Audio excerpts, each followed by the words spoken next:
Hi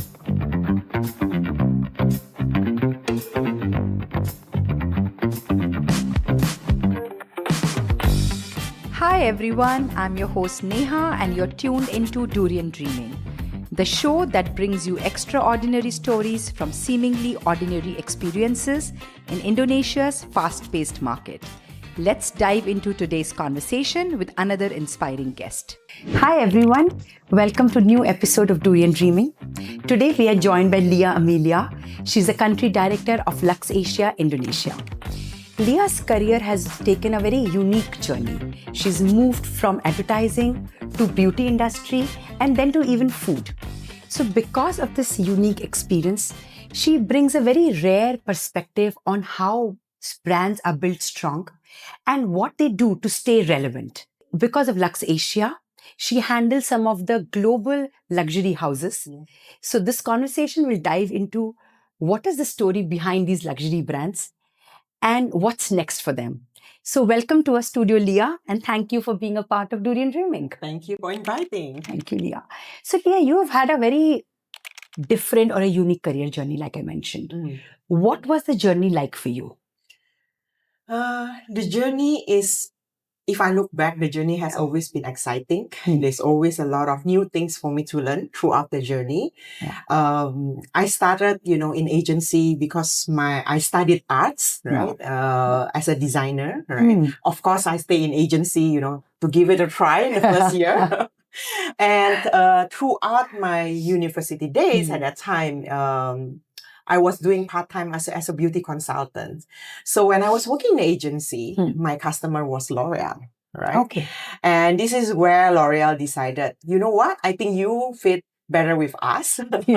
So I moved to L'Oreal a year after. This is where I started, to enter from the agency side to the beauty side. Yeah. Okay. And how come food? I mean, it's a sharp detour. Okay. So when I started in L'Oreal, I did hair category, right? The professional division, right? And then I moved to the luxury division where I did 3 axes, skincare, makeup, and fragrance. Okay. And then, NutriFood, WRP, actually reached out to me and said, you know what? I think you are the right candidate for us to develop WRP, further on the, luxury segment. So it started from there. And at that time, I thought from hair, overall face and now body. Why not for me to explore overall, to improve basically what woman needs. Right. Oh, very interesting.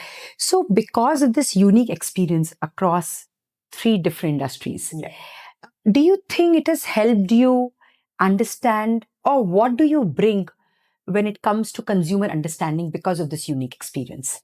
Yes, actually, because, when I'm doing in different roles, I'm able to put my position in the other people's shoes better, right? Okay. So when I was in the agency, then I moved to the brand side. I understand how is it on the brand position, what is important, what is least important, and what cannot be compromised, for example. And when I move to another different industry, I understand again, what the consumer needs. But all the silver lining is the same. What do women needs? Yeah. What is the consumer needs, right? Okay. From head to toe, basically. Lia, many of our listeners knows or would know the luxury brands, but they may not know the company behind these luxury brands. Okay. So can you tell us in simple words that what is Luxasia and what does it do? Okay. So Luxasia, the company that I'm at the moment, is an omni-channel distributor. In Asia Pacific, we put ourselves to be the biggest. So who are we and what do we do, right? So a lot of brands wanted to come into Asia, right, and expand the distribution in Asia. But in Asia, every single market is different, right? It's not as simple that you go to one market and apply the same thing all over Asia. Each market is an individual market, right? And what Luxasia did is that we understand basically the market. We have the same setup in every single market, right? Whether, the distribution, warehousing, the team behind HR, supply chain, logistic, regulatory, legal, sales and marketing, we have the same structure in every single market that it makes brand easier when they want to come to Asia. Right. You get what I mean? Example, if you're a brand from US, you wanted to expand in Asia, right? You can reach out to Luxasia, and we can discuss whether you want to apply. I want to be available in foreign markets. I want to be only online. I want to do all. I want to be in selective market only. We can actually discuss. Wow. So tell me from your portfolio, what are the most expensive or luxurious brands that Luxasia has today? We have a lot. Luxurious brand. For example, Dyson is the most expensive in its hair dryer category, purifier category, right? Or even vacuum category. For fragrances, we have a few brands that is niche luxury. We have Byredo, which we just launched last week, right? In Indonesia. Wow. We have Diptyque, Penhaligon's. Those are, more on the niche side of fragrances. They are brands from all over different region. For skincare, we have Pola from Japan. We have SK2 from Japan. We have Caudalie from France. Wow. For makeup, we have Huda Beauty from Dubai. People travel from Indonesia to Singapore for better pricing and they shop there in Singapore. So given the tax structure here and the price gaps, what is the future of luxury retail in Indonesia? Okay. So, long time ago, we know that we always travel to Singapore for luxury brands, right? Because of the pricing. But I think at the moment, if we look at the dollars, I think shopping in Indonesia at the moment is much better because of the dollar impact at the moment of the Forex impact. But from brand side, what will we do is that we review basically where is our consumer, right? Where our consumer travel, what do they interested in which brand, and for us to actually review whether the brand is ready to be actually launched in the market, for example. When we have a lot of Indonesian, example, interested with a certain brand, let me put an example, Diptyque. 30% of the consumer buying Diptyque in Singapore is Indonesian before, right? And we know that, and we think, we have a market. So the Indonesian is ready to launch a Diptyque. We set the store, we launch the brand, and we need to review again the pricing strategy, right? So this is the discussion that I have with my other colleague, basically in Singapore team, to review what would be the ideal pricing that they have, what would be the pricing that we have, including the custom, the tax that we need to pay for Indonesia, right? We need to find the sweet spot. Too expensive will not work. Too cheap, we cannot cover our margin. So we need to find the sweet spot to make it workable for, both parties. Now tell me something. Luxury goods are often a signal of your status. For some. And for some, it could be self-rewarding. Yes. So in Indonesia, do people buy luxury goods to show status or for self-reward? I think it's a mix. There are some people, they want to be attached with a certain brand for recognition. We saw this consumer profile, within our customer. But there are a lot of consumer who is actually getting things to make them really feel good, right? Another example that I can share, Diptyque, right? A lot of percentage of consumer who buy Diptyque are actually home, home. Whether it's candle, diffuser, lotion, wash, something that make them feel good, right? And I believe in the environment now, right? We want to feel good, to reset ourselves for our day, right? And we saw the percentage of that category is actually rising significantly for Indonesia. So it doesn't only, products that's seen or I bring it out from my bag, right? A nice lipstick, a nice cushion or powder. No, but in general now, people want to feel good. They want to be different and they want to have an identity. Who am I? What makes me different? Okay. So it's more self-rewarding than just the status symbol. Yes, it's a combination. It's a combination. Are there any brands in your portfolio which is primarily that I need to have one in my wardrobe just because of the status? We have a brand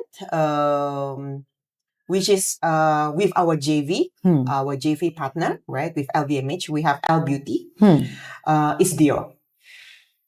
Okay. Yes, Okay. Dior will be a status symbol. Yeah. I've seen that most luxury brands have a portfolio of products. Yes. So let's take an example of Gucci. They will have a handbag, they will have a belt, they will have shoes, they will have fragrance. Yeah. But certain masstige brands like a Ray-Ban just has one product. So why does this model of luxury brands work like this? And what are its benefits? I think it all depends on the brand founder and the CEO in terms of where they would like to focus, right? So we distribute Ray-Ban for online also, right? Under Luxasia. I mean, everybody knows Ray-Ban. It has been very solid in terms of brand position, whether in which level you are and what type of frame that you need, they basically have. Right? Now they venture out to make themselves, a tier or a step further in the eye sunglasses category or eyewear category with having a Meta sunglasses where you can record at the same time. Yeah. They want to showcase that I'm the expert in this category. Yeah. If you look for an expert, you want the best of the best of a sunglasses. Yeah. It will be Ray-Ban, for example, right? For a certain brand, it started with fashion. For example, when you talk about Gucci, it will be overall luxury fashion, and then with the belt. Then, as they venture out, they realize that, I need to diversify my category, right? Who is my audience? My customer who buy, head to toe my brand would like to buy a lipstick that is under Gucci. This is where basically the brand decided I need to actually expand myself and expand my portfolio in another different category. So wherever you use, it's related with me. At what point it starts to break down? Like, sometimes they diversify a lot and then they consolidate. So what is the point where you feel that they start breaking down? I think when the focus is not there, okay, right? Example, if you as an overall brand, right? Whether you actually focus in overall branding, it's so strong and solid, or then the question, if you split down each of the category, whether it's fashion, whether you have the right designer for your fashion, for that collection, or whether you have the right partner to actually works on your cosmetic line, because you need technology. In beauty, you want even better. I mean, people said it's just another cushion, another foundation, another lipstick. No, every year we launch a different category of lipstick, There is technology behind, right? So I think it need to be focused. You need to have the best in each of the category to make sure that you deliver the best of the product itself. So Lia, luxury is all about control and heritage. But a platform like TikTok is very chaotic and fast. So how to market luxury on TikTok? Okay. I think TikTok is fast, very chaotic. That's why it's working, right? The consumer love because it's raw, right? It doesn't give you all the nice things. It go directly to the what works, what doesn't work. That's TikTok, right? So luxury, we need to set it up in a certain brand ways, but I think the angle will be aligning on the brand DNA, on the brand that we want to market and the brand DNA, and how do we actually convey that to the consumer in a fast-paced and chaotic way. Example, right? Should we set the setting that is luxury, but the conversation a little bit more direct, right?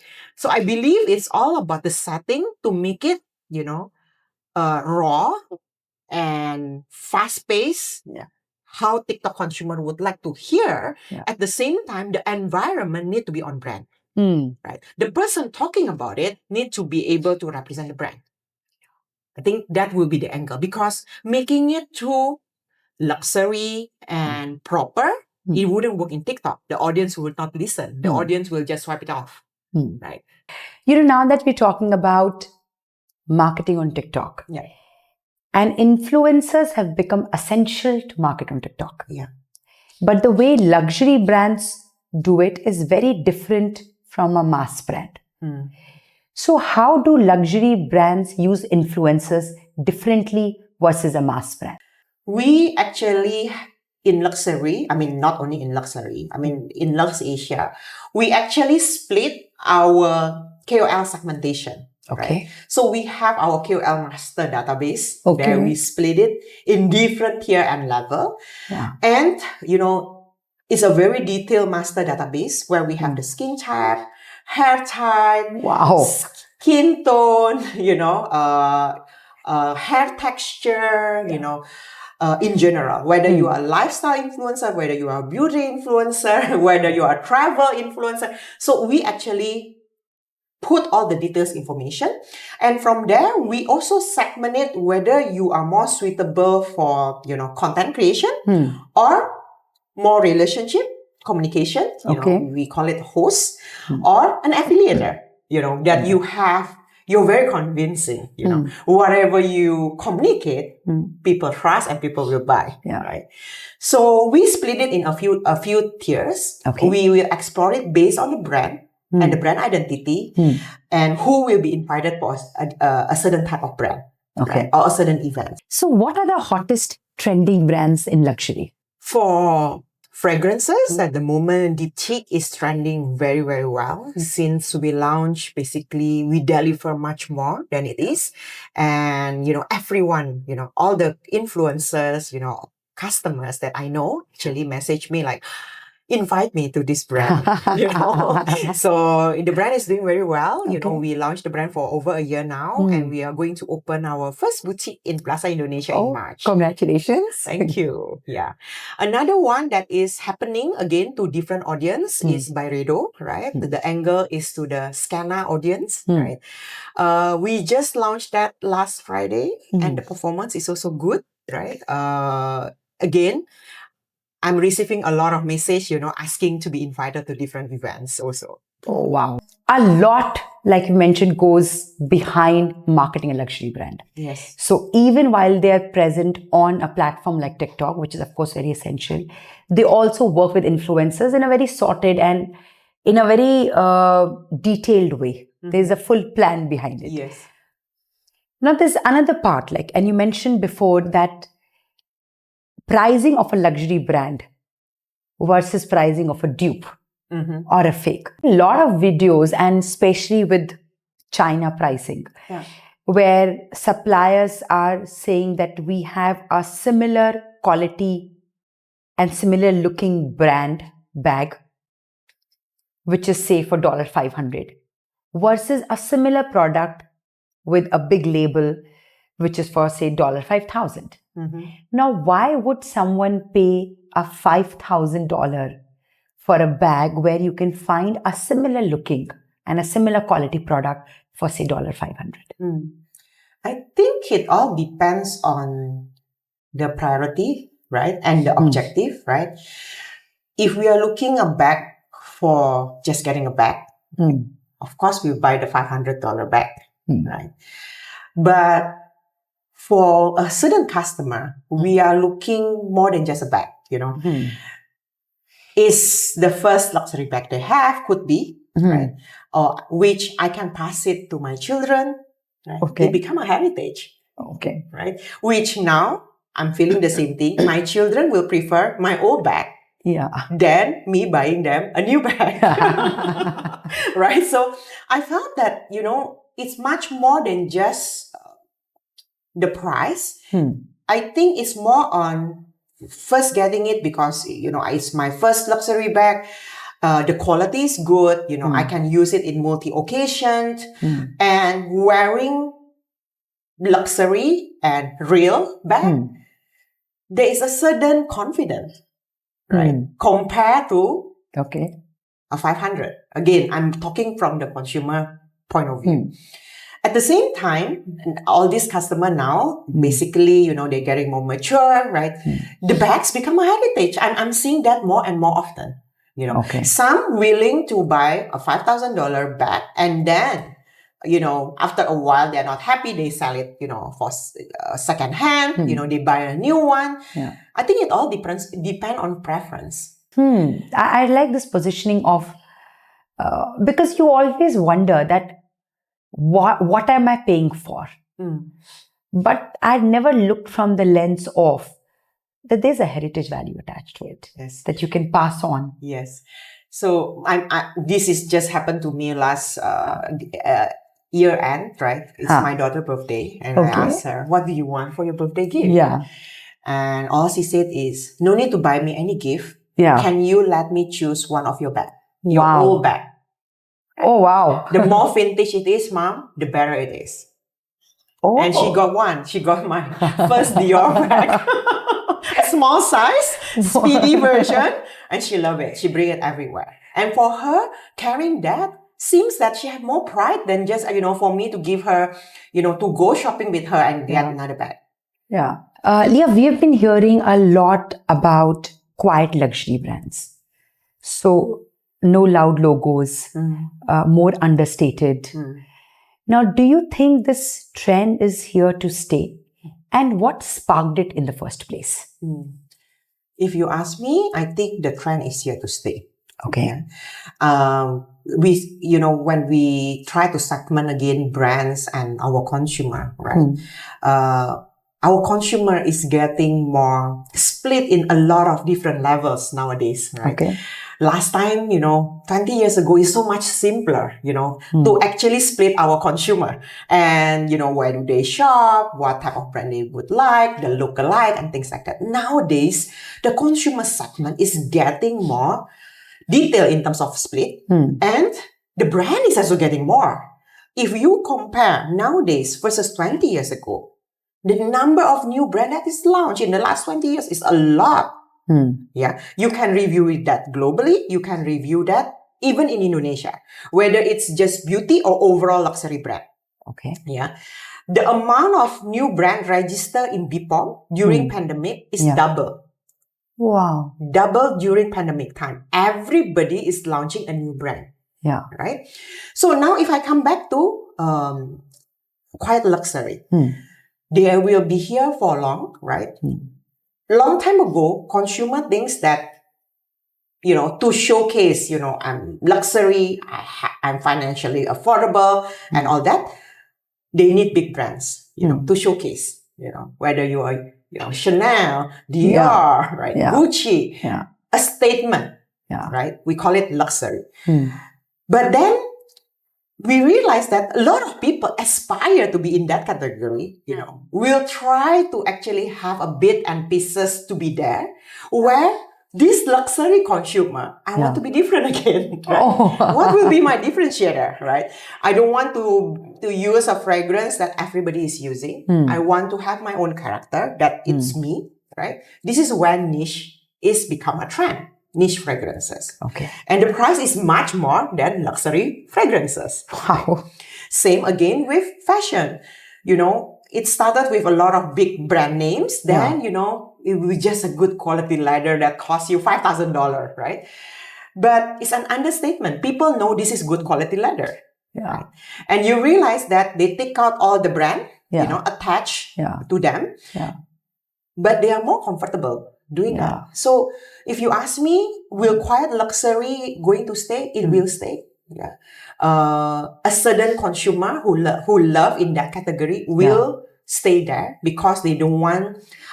There's this saying that the rich doesn't want to showcase I'm rich. That's the term. So even in luxury, people want a differentiating factor. Of course. Lia, you've been in this industry for long, and you've seen the generational shift. Yes. So how do Gen Z shop for luxury differently from millennials? A lot of decision making nowadays is actually created by the Gen Z, even though the one purchasing is actually the millennials or the Gen X. Okay. So I've seen that quite a lot.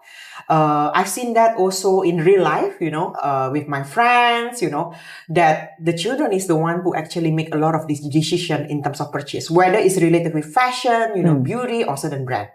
Yeah. So that's why for brands, right, on our side, when we want to review our target audience, example, if I want to do my ads, should we target to the Gen Z, which is very young, logically, oh no, they have no purchasing power yet. But in reality, we are targeting them. We need to target them because they are the one that is influencing the one that is paying. Yeah. So this is critical. Because of Luxasia, you worked with some of the world's most iconic luxury houses. Yes. From Japan, from Korea, from Italy, from the US. How different are they when it comes to their operations? From Japan, they are very perfectionist in a way. Yeah, mostly everything is very well planned. All the process is in place. Okay. They're very focused in technology. They want to be the best in terms of the quality of the newest launch, right? So that part they are excellent. Yeah. From Europe, whether it's Italy, whether it's France, there's a lot of storytelling. There's a lot of, making, the marketing is a lot of how make you feel. Okay. Right? That is very obvious, right? Which I can see it very significantly. This is the angle of communication. And I think this is a lot related with the culture also, right? Yeah. And then from US, it's all about overall branding, again, if we talk, I have a brand that from US, Olaplex, it's very clear. What is my strategy? What is the benefit of my product? And how am I going to talk about it? It's chop. Okay. This is me. And this is what makes me different. Yeah. Right? So each one have their strength and their weaknesses. Wow. Okay. And it's good that they're remarkably different. Yes. And you said it very rightly that it's a very obvious thing. When you see a European brand, there will be a lot of storytelling. Yes. It's how they make you feel. One last question for you, Lia. So when you walk into a shopping mall and you see various luxury brands, so when you see a luxury brand, what immediately tells you that this is going to thrive or is going to decline? I think the first thing I will look is the visual merchandising. Okay. Overall, where is the location of the store? How is the visual merchandising set up? Who is the customer inside? Is there any customer inside? How is the experts or the salesperson, representing the brand? Okay. Looking, are they very active or are they very quiet? What will be the product that is displayed and how is it going to be displayed? I think all that plays a significant part. For me, whether it will stay here for long or not only been seen overall, as a global brand. If you look at it again, Neha, right? A lot of brand that is big outside and brought to Indonesia might not be big. There are brands that is actually not so big outside, but brought to Indonesia, it become big. So I always believe, right? Overall, it's how we actually manage and treat the brand in the market.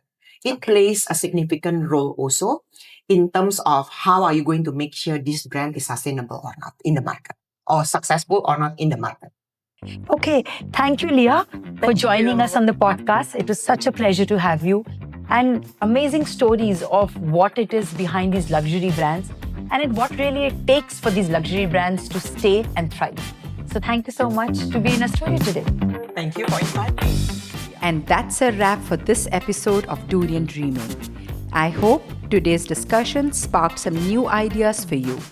Don't forget to subscribe, share your thoughts, and stay tuned for more exciting stories. Until next time, keep dreaming big.